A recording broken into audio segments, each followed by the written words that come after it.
Buenos dias. It is Saturday morning, September something. I think it's September 10th.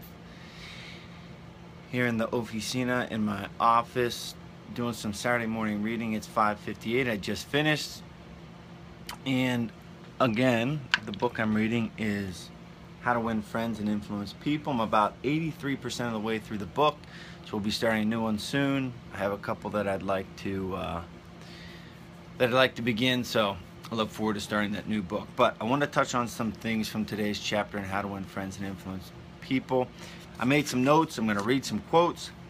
The first takeaway from the chapter is that of saving face. So I think we've all been in a situation where you know that you're right and you know that the other person is wrong.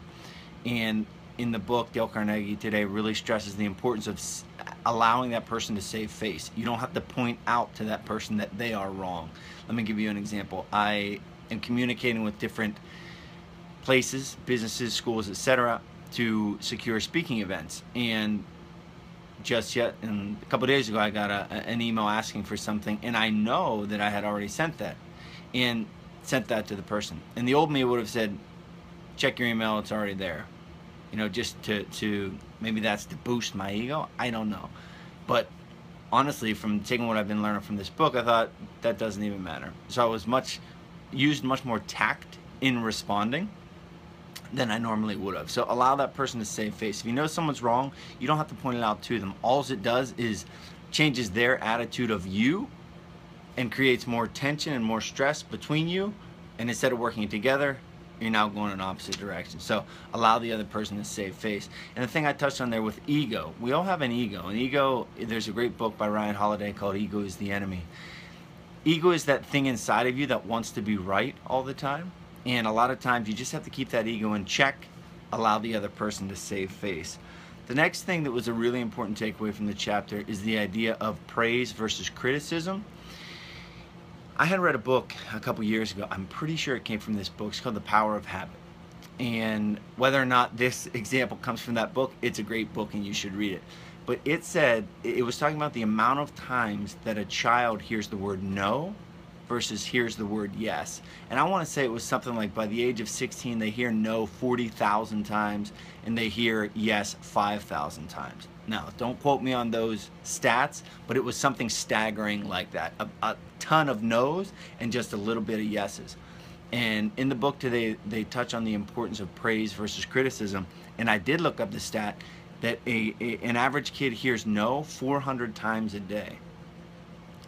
So I know that when I'm interacting with my daughter and now my son, I use that word no a lot less. And he goes on in the chapter to emphasize the fact that instead of criticizing, instead of the abundance of criticizing, find something that you can praise. And what he says through examples is that the more that you praise just a small specific win, it has a giant ripple effect. So the more that you praise, the ripple effect is more good things will continue and the bad things will lose face, will kind of disappear with that. So always focus on praise versus criticism. And then I want to read something at the end of this chapter that epitomizes the book, and I've touched on it a couple times. It says, and this is the author Dale Carnegie saying, "Let me repeat, the principles taught in this book will work only when they come from the heart. I'm not advocating a bag of tricks. I am talking about a new way of life." And the reason that I love reading so much is that oftentimes all it takes is reading one sentence, gaining one new perspective that can really change your way of life, give you a new way of life. Just through reading this book, I'm so much less in your face, ego oriented, and more take a step back, listen to the other person.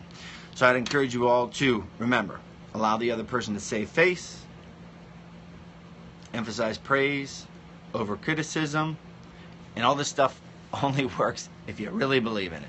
So have a great day. I reference a lot of books. If you're interested in, I made a list of my top 10 books. If you're interested, go to charlie-brenneman.com, and if you put in your email, I will email you my list of the top 10 books. Maybe you can start making your own daily videos. Have a great Saturday.